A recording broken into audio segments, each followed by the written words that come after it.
올해는 6월 민주항쟁 36주년이다. 민주주의는 사회 곳곳에 시스템으로서 당연하듯이 자리 잡았고, 우리 역시 당연하듯이 그 속에서 살아가고 있다. 36년이 지난 지금, 과연 우리 생활 속에서 민주주의는 어떻게 인식되고 있을까? 당시의 학생을 찾아가 보았다. 안녕하세요, 선생님. 촬영에 응해주셔서 감사드립니다. 자기소개 부탁드립니다. 안녕하세요. 저는 인하대학교 사학과 87학번 강형식입니다. 네, 1987년에 인하대에 입학하셨는데 당시 사회 분위기를 이야기해 주실 수 있으실까요? 네, 그때는 사회 분위기가 흉흉했습니다. 그 삼조호황이라 하지요. 예, 경제는 분명 좋았습니다만 그런 오랜 군사 독재에 신물이 난 사람들이 많았습니다. 저는 이제 대학 동아리에서 강주에서의 사건에 대해 알게 되었습니다. 솔직히 무서웠습니다. 그 민주화하는 것들하고는 어울리면 안 된다고 그렇게 부모님께서 신신당부를 그 당시에 하셨거든요. 실제로 그때 주위에서 그런 불신 검문을 당해가지고 경찰서로 끌려가는 학생들도 있었습니다.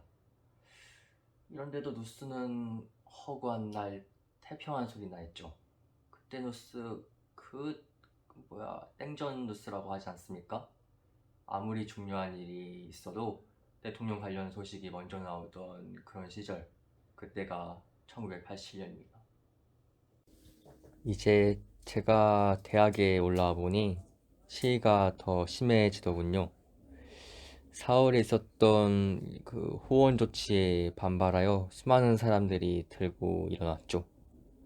점심 시간대를 이용해서 잠시 일을 미루어 두고서 그때 시위에 참석한 넥타이 부대, 그리고 일반인들의 그런 차량 시위까지, 그런 여러 가지 것들이 기억에 남습니다.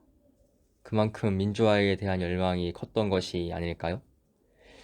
어렸을 때 시위와 관련된 뉴스가 나오면 무슨 북한이 배우니, 김일성이 시켰니 뭐니 별별 말이 다 나오곤 했습니다만 87년은 전 국민이 들고 일어났으니 볼 수가 없었겠죠. 박종철 열사에 대해서는 혹시 말씀해 주실 수 있으실까요? 당시에는 박종철 열사에 대해서 어떻게 인식했나요? 저도 그때 황당했습니다.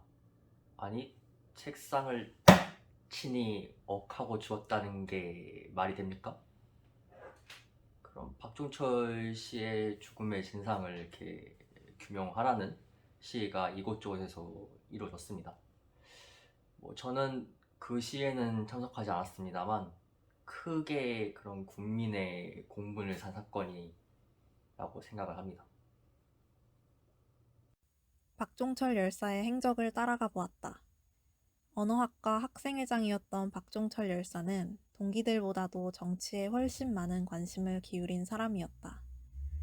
현재 서울대에는 박종철 열사를 비롯한 수많은 학생운동가의 뜻을 기리기 위해 민주화의 길이 조성되어 있다. 박종철 열사의 추모비는 인문대학 뒷동산에서 찾아볼 수 있었다. 서울대학교 근처 신림동 대학 5길에는 박종철 거리가 조성되어 있다. 박종철 열사는 이곳에서 하숙하였다. 여느 대학생과 다르지 않았던 그가 무엇을 보고 민주화에 투신할 수 있었을까? 박종철 열사의 죽음은 사회적인 충격으로 다가왔고 학생, 회사원, 교수, 백수에 이르기까지 길거리에 나와 독재 타도를 외치게 했다. 오늘날 우리 촬영팀은 그를 추념하며 거리를 거닐어 본다. 박종철 열사가 고문을 당했던 남영동 대공분실로 찾아가 보았다. 남영동 대공분실은 민주인권기념관으로의 단장을 위해 공사 중에 있었다. 어쩔 수 없이 밖에서 건물을 바라보아야 했다. 도심 한가운데 서 있는 차가운 검은빛의 건물에서 36년이 지난 지금에도 삭막하고 서늘한 기운이 느껴졌다. 문이 굳게 잠겨져 있는 건물을 뒤로하고 발걸음을 옮겼다. 건물은 들어갈 수 없었으나 민주인권기념관에서 제공하는 VR 투어를 통해 그날의 진실을 실감할 수 있었다. 정문으로 들어서면 세계인권선언 1조, 모든 사람은 태어날 때부터 자유롭고 존엄하며 평등하다가 보인다. 인권이 철저히 유린된 현장에서 인권을 다시 세우는 것만큼 유의미한 일은 없을 것이다. 안쪽으로 들어가면 5층과 연결되는 나선형 계단이 보인다. 그리고 나선형 계단을 따라 곧장 올라가면 조사실이 나온다. 초록빛의 철문으로 된 조사실들을 보며 피의자들은 공포감을 느꼈을 것이다.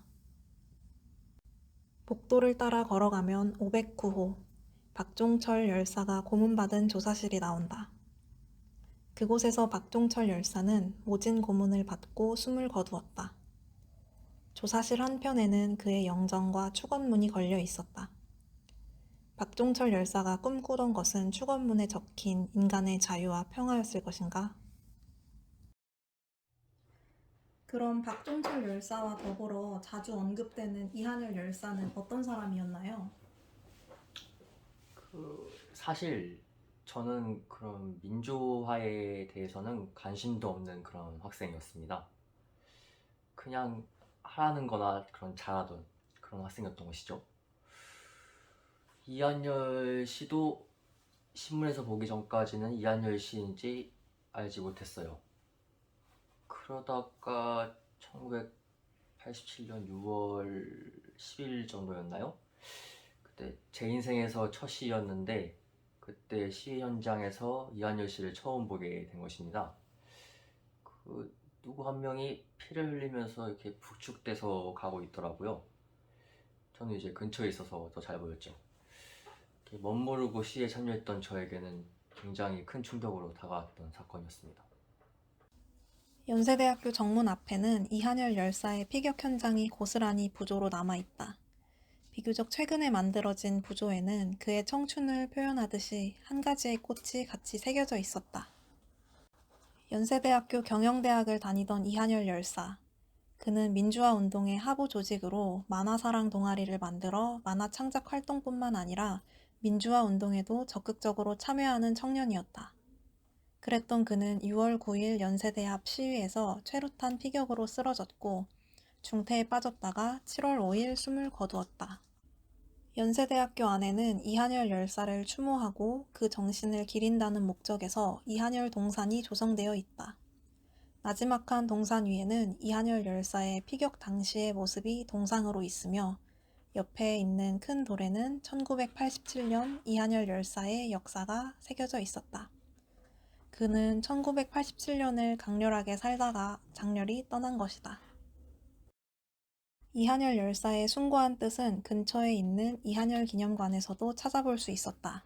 얼마 전에 봤던 1987이라는 영화에서도 이한열 씨와 관련된 내용이 나왔었죠. 그 학교 티셔츠에 그때 당시 인기 있었던 그 타이거 운동화까지 고증을 정말 잘 했더라고요.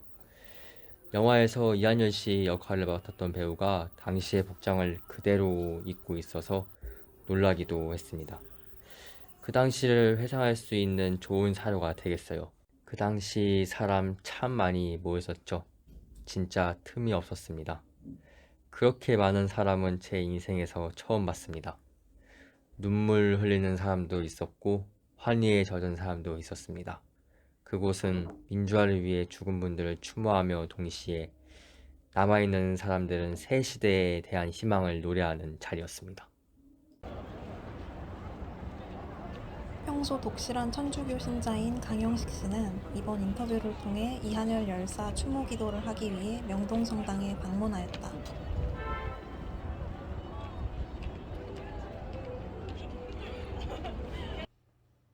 민주주의는 피를 마시며 자란다고들 하죠.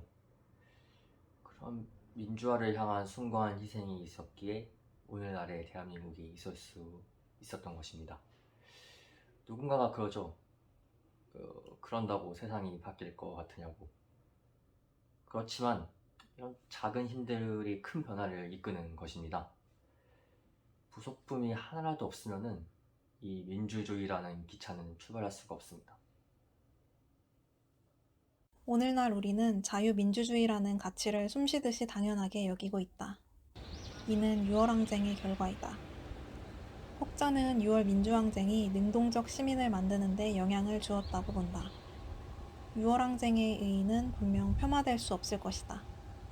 하지만 6.29 선언 이후에도 군부의 정치 영향력이 사라지지 않았다는 점과 운동 과정에서 있던 학생들의 억울한 죽음은 민주화 운동의 함계로 남아있다. 이 시대를 살아가는 학생들은 민주화 운동이라는 교차로에서 어떤 행동을 할 것인가?